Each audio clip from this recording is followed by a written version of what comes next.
పేరు doctor Tabeer Syed, consultant interventional cardiologist, Vijayawada. So ఈరోజు మన ముఖ్యమైన విషయం ఏంటంటే, ఈ మధ్య రొటీన్గా మనం చాలామంది యంగ్స్టర్స్, చాలా తక్కువ వయసులో ఉన్న వాళ్ళు ప్రాణాలు కోల్పోవడం, సడన్గా గుండెపోటు వచ్చి గుండె ఆగిపోయి ప్రాణాలు కోల్పోవడం రొటీన్గా న్యూస్ పేపర్స్లో చూస్తూ ఉన్నాం. ఇది చాలా బాధాకరమైన విషయం. తక్కువ వయసులో చాలా ఆశయాలు ఉన్నప్పుడు ఇలా అవ్వడం చాలా బాధాకరమైన విషయం.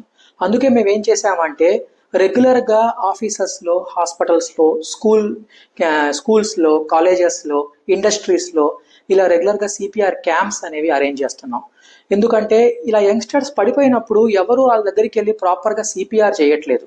అది కానీ ప్రాపర్గా సిపిఆర్ చేసి ఉంటే స్టడీస్ ఏం చెప్తాయంటే 10లో 3 కాపాడవచ్చు. ఒకరిని కాపాడినట్లే కదా.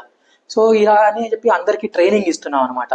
ఎందుకు అసలు అలా అవుతున్నాయి, దానికి గల విశేషాలు ఏంటి, అలా ఒకవేళ సడన్గా పడిపోతే, ఒకసారి గుండె ఆగిపోతే ఆ టైంలో ఏం చేయాలి, అవసరమైన చర్యలు ఎలా పాటించాలి, స్టెప్ బై స్టెప్ ఒకరికొకరికి ట్రైనింగ్ ఇచ్చుకుంటూ వస్తున్నాం.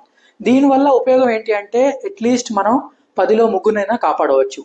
దాని తర్వాత వాళ్ళని కరెక్ట్గా అంబులెన్స్కి ఫోన్ చేసి మన దగ్గర పంపిస్తే తర్వాత ఏం చేయాలనేది, మేము యాంజియోగ్రామ్ చేయాలా లేకపోతే దేనివల్ల వాళ్ళకి గుండెపోటు వచ్చింది అనేది చెక్ చేసి చెప్తాం.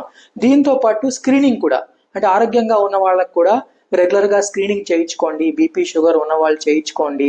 దాని ప్రకారంగా మీ యొక్క అలవాట్లను మార్చుకోండి.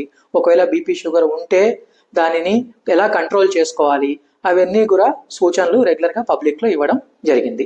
ఇవన్నీ మేము రీసెంట్గా లాస్ట్ 1 yearలో రెగ్యులర్గా చేసుకుంటూ వచ్చిన CPR awareness campaigns, public health awareness talks and free camps అనమాట.